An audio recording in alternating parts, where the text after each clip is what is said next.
जय हिंद। आज हम लोग फिर वैसे ही 10 क्वेश्चन को लेकर आए हुए हैं। 10 ऑब्जेक्टिव क्वेश्चन आप सबों के समक्ष हिंदी में इस तरह से है। पहला क्वेश्चन है, मैं यहाँ से पहला क्वेश्चन है, किसी अवतल दर्पण द्वारा प्रतिबिंब आभासी तथा सीधा बन रहा है, तो बिंब की स्थिति कहाँ स्थित हो सकती है।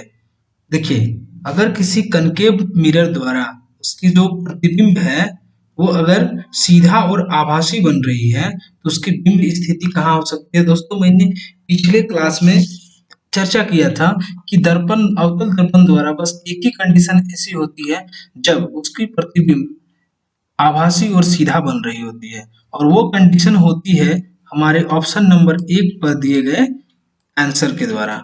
वो ऑप्शन नंबर 1 का जो ऑप्शन है P तथा F के बीच, अगर कोई वस्तु P और F के बीच में रखी होती है तो उसकी जो प्रतिबिंब बनेगी वो आभासी और सीधा बनेगी। आप एक रे डायग्राम से इसको देख भी सकते हैं। इस तरह से यहाँ पर एक वस्तु P और F के मध्य रखी हुई है। P और F से निकलने वाली किरणें जब आपस में बनाती है अपना प्रतिबिंब, तो वो दर्पण के पीछे बहुत ही बड़े आकार में एडेस बिडेस के रूप में बनती है, जो कि सीधा बनती है। बाकी अन्य 5 कंडीशंस में वो उल्टा बनती थी और आभासी बनती थी। लेकिन इसमें सॉरी उल्टा बनती थी और वास्तविक बनती थी, बट इस पे आभासी बनेगी क्योंकि दर्पण के पीछे बन रही होती है। डॉटेड लाइन से इसको दिखाया भी गया है, और सीधा बनती है। देखिए जिस तरह से यहाँ एडेस बिडेस है। चलिए बढ़ते हैं नेक्स्ट क्वेश्चन की ओर। हमारा अगला सवाल है कि दाढ़ी बनाने वाला जो दर्पण होता है, शेविंग मिरर्स, वो कैसा दर्पण होता है। दोस्तों, हमारे पास 4 ऑप्शन है। पहला ऑप्शन समतल दर्पण, दूसरा उत्तल दर्पण, तीसरा अवतल, और चौथा है सभी प्रकार के दर्पण का हम यूज कर सकते हैं। इसमें से आपको बताने हैं इसमें से कौन सा दर्पण हम शेविंग मिरर के रूप में यूज करते हैं। तो इसका जो आंसर होगा वो होगा अवतल दर्पण। देखिए दोस्तों, यहाँ पे अवतल दर्पण इसलिए होगा क्योंकि जब हम शेविंग करते हैं तो हमें अपने चेहरे का बड़ा चेहरा, बड़ा सा प्रतिबिंब देखने की कोशिश करते हैं, ताकि हम ये देख सके कि हमारी जो दाढ़ी है या फिर हमारे जो स्किन पर कुछ छोटे छोटे पार्टिकल्स अगर रह रहे हो तो वो छूट न जाए, वो हमारी पूरी तरह से क्लीन शेव हो। इसलिए हमें शेविंग मिरर का यूज जो है अवतल दर्पण के लिए करते हैं।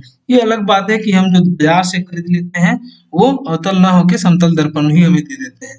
हम दोनों का यूज कर सकते हैं, बट साइंस में अवतल दर्पण को माना जाता है। चलिए हमारा अगला सवाल है, इनमें से कौन सा दर्पण किसी बड़े बिंब का पूरा प्रतिबिंब बनाएगा। हमारे पास वही 4 ऑप्शन है, समतल दर्पण, उत्तल दर्पण, अवतल दर्पण, और चारों।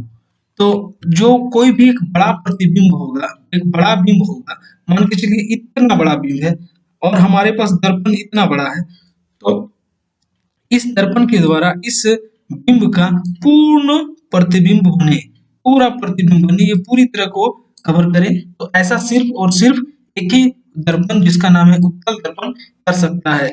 इसलिए तो गाड़ी के पीछे वाले भाग में हम बड़े से एरिया को देखने के लिए उत्तल दर्पण का यूज करते हैं। देखिए अगला सवाल वही आ गया है। हमारा अगला सवाल है, उत्तल दर्पणों का उपयोग सामान्यतः वाहनों की पश्च दृश्य मतलब साइड मिरर के रूप में किया जाता है, क्योंकि अब हमें इसमें इसका कारण देना है, और इसका कारण हमारे 4 हैं ऑप्शन में, बट इसमें से एक सही है। आपको बताने हैं इसमें से कौन सा सही है। ये सदैव सीधा प्रतिबिंब बनाता है तथा इनका दृष्टि क्षेत्र भी अधिक होता है। दूसरा है, ये सदैव उल्टा प्रतिबिंब बनाता है तथा इनका दृष्टि क्षेत्र भी अधिक होता है। ये सदैव सीधा प्रतिबिंब बनाता है, इनका दृष्टि क्षेत्र काफी कम होता है। ये सदैव उल्टा प्रतिबिंब बनाता है, लेकिन इसका दृष्टि क्षेत्र अपेक्षाकृत कम होता है। तो इसका राइट आंसर जो होगा वो 1 नंबर होगा, क्योंकि ये सीधा प्रतिबिंब बनाता है, साथ ही इनका जो दृष्टि क्षेत्र है वो अधिक होता है। आप देख सकते हैं यहाँ पे एक बड़े से मकान को, एक बाइक का जो मिरर है उस साइड मिरर के द्वारा एक बड़े से मकान को किस तरह से छोटा करके सीधा प्रतिबिंब बनाते हुए यहाँ दिखाया जा रहा है। तो चलिए बढ़ते हैं अगले सवाल की ओर। एक है न्यूमेरिकल्स, इस न्यूमेरिकल को हम देख लेते हैं। एक गोलीय दर्पण की वक्रता त्रिज्या दैट मीन्स आर जो है वो 15 सेंटीमीटर है, इसकी फोकल लेंथ एफ दोस्तों मैंने पिछले क्लास में आर और एफ के बीच का जो रिलेशनशिप है वो मैंने बताया था। अगर आप पिछला क्लास का वीडियो ना देखे हैं तो आप ऊपर में जाके देख सकते हैं, आपको प्लेलिस्ट मिल जाएगी मेरे चैनल की और उस पे आप जाके मेरे वीडियो को पिछला वीडियो देख सकते हैं। उस पे मैंने आर और एफ के बीच जो है वो रिलेशनशिप को दर्शाया हुआ है। देखिए आर और एफ के बीच का रिलेशनशिप होता है R is equal to 2f। R is equal to 2f, that is अगर हम f निकालना है हमें, क्योंकि r दी हुई है तो r f इक्वल टू हो जाएगा r बाई 2, r बाई 2। तो हमारे पास r यहाँ है 15 सेंटीमीटर, 15 सेंटीमीटर और डिवाइडेड बाई 2, तो ये हो जाएगा 7.5 सेंटीमीटर, 7.5 सेंटीमीटर। बट यहाँ पे आप देख सकते हैं कि सारे ऑप्शन जो है वो मिलीमीटर में पूछे गए हैं। दोस्तों बहुत ही आसान है, आप सीधे इसको 10 से मल्टीप्लाई कर देंगे, क्योंकि 1 centimetre is equal to 10 mm, तो ये हो जाएंगे 75 mm। आपका राइट आंसर क्या होगा इसमें? Option B. Option B is your right answer. Now हम लोग बढ़ते हैं अगले सवाल की ओर, और हमारा अगला सवाल है कि पानी से भरे किसी टैंक अथवा तालाब की तली उठी हुई प्रतीत होती है। आप जानते होंगे कि जब आप तालाब में जाते हैं तो आप सोचते हैं कि हम यहाँ पे जो है वो उठी हुई है, ऊपर ही है, ज्यादा गहरा नहीं है, बट जब हम उसमें कूदते हैं तो हमें गहराई का पता चल जाता है। तो ये जो है ये जो कारण है ये प्रकाश का ही एक इफेक्ट की वजह से होता है। आप देख सकते हैं यहाँ 4 इफेक्ट दिए गए हैं, आप चारों इफेक्ट में से राइट इफेक्ट को सेलेक्ट करेंगे। परावर्तन तो नहीं है, अपवर्तन तो हो सकता है, विवर्तन भी हो सकता है, पूर्णांतरिक परावर्तन भी हो सकता है। तो आप बताएंगे इसमें राइट आंसर कौन सा है? तो इसका जो राइट आंसर होगा वो है प्रकाश का अपवर्तन। प्रकाश का अपवर्तन। प्रकाश के अपवर्तन में हम देखते हैं कि जब कोई रे रेयर से डेंसर में जाती है, या फिर यूं कहिए हिंदी में विरल माध्यम से सघन माध्यम में जाती है, तो जो अभिलंब होती है उसकी तरफ मुड़ती हुई प्रतीत होती है। और जब फिर फाइनली जब वो डेंसर से रेयर में जाती है तो वो अभिलंब से दूर जाती हुई प्रतीत होती है। जो कारण है ये अपवर्तन के कारण की वजह से होता है। चलिए हम आगे बढ़ते हैं अगले सवाल की ओर। हमारा अगला सवाल है, प्रकाश की किरण जब विरल माध्यम से सघन माध्यम में प्रवेश करती है तो प्रकाश की किरण अभिलंब की ओर चल जाएगी। यही होगा इसका राइट आंसर, और अभी मैंने इसके बारे में बताया।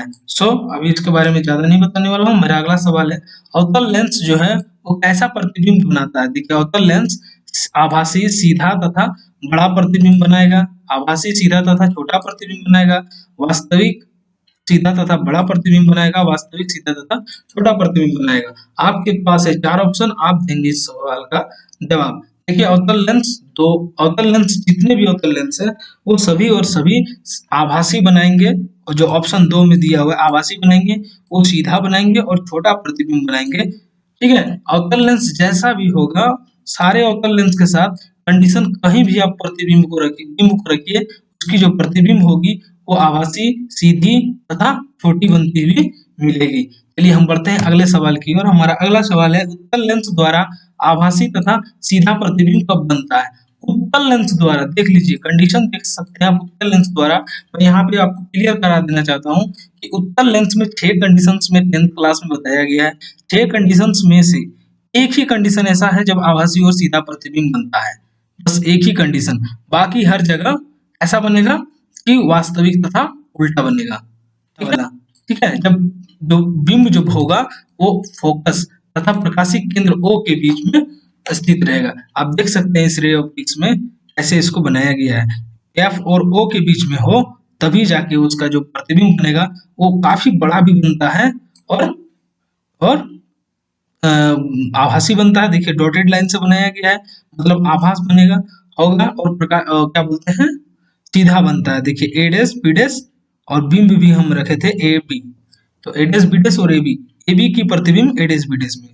चलिए ठीक है, अब बढ़ते हैं अपना आखिरी सवाल की ओर। नई कार्तीय चिन्ह परिपाटी के अनुसार उत्तल लेंस एवं अवतल लेंस की फोकस दूरी कैसी होती है? दोस्तों नई कार्तीय चिन्ह परिपाटी के अनुसार लेंस का जैसा नियम था वैसा ही इसके नियम के साथ भी काउंट होता है, बस इसमें हम प्रकाशिक केंद्र से इसमें पॉजिटिव नेगेटिव लेते हैं। तो इस सवाल का जवाब जो होगा वो है, पहला देखिए आप देख सकते हैं धनात्मक ऋणात्मक, ऋणात्मक धनात्मक, दोनों धनात्मक, दोनों ऋणात्मक। ऋणात्मक धनात्मक कहने का मतलब है कि उत्तल लेंस की जो फोकस दूरी होगी वो धनात्मक होगी और अवतल लेंस की फोकस दूरी ऋणात्मक होगी, या फिर उत्तल लेंस की फोकस दूरी ऋणात्मक होगी और अवतल लेंस की फोकस दूरी धनात्मक होगी। ठीक है, बट हम जानते हैं कि ये दोनों तो होंगे नहीं। इसके पहला आंसर होगा, और जो होता है कि जो कन्वेक्स लेंस होता है उसकी जो फोकल लेंथ होती है वो पॉजिटिव होती है, और जो कनकेव लेंस होता है उसकी जो फोकल लेंथ होती है वो नेगेटिव होता है। उत्तल लेंस की फोकस दूरी धनात्मक और अवतल लेंस की फोकस दूरी ऋणात्मक। दोस्तों, तो ये था हमारा आज का 10 वीडियो, 10 ऑब्जेक्टिव वीडियो हमने आज कवर किया। इसके साथ साथ कंसेप्ट को कवर किया। इसी तरह के वीडियो आपके पास लेते आऊंगा। सब मेरे चैनल को सब्सक्राइब करें, लाइक करें और अपने दोस्तों के साथ भरपूर शेयर करें, मुझे सपोर्ट करें। मैं आपको नई नई तरह की वीडियो लाते दूंगा और 10th स्टैंडर्ड से रिलेटेड क्वेश्चन दूंगा। और ये क्वेश्चन आपको कॉम्पिटिटिव एग्जाम से लेकर आपके सिलेबस में होने वाले जितने भी ट्यूशन, कॉलेज, स्कूल जहां भी क्वेश्चन के कराए जाएंगे वहां ये 100% आपको लाभदायक सिद्ध होगी। तो चलिए इस वीडियो के साथ जय हिंद।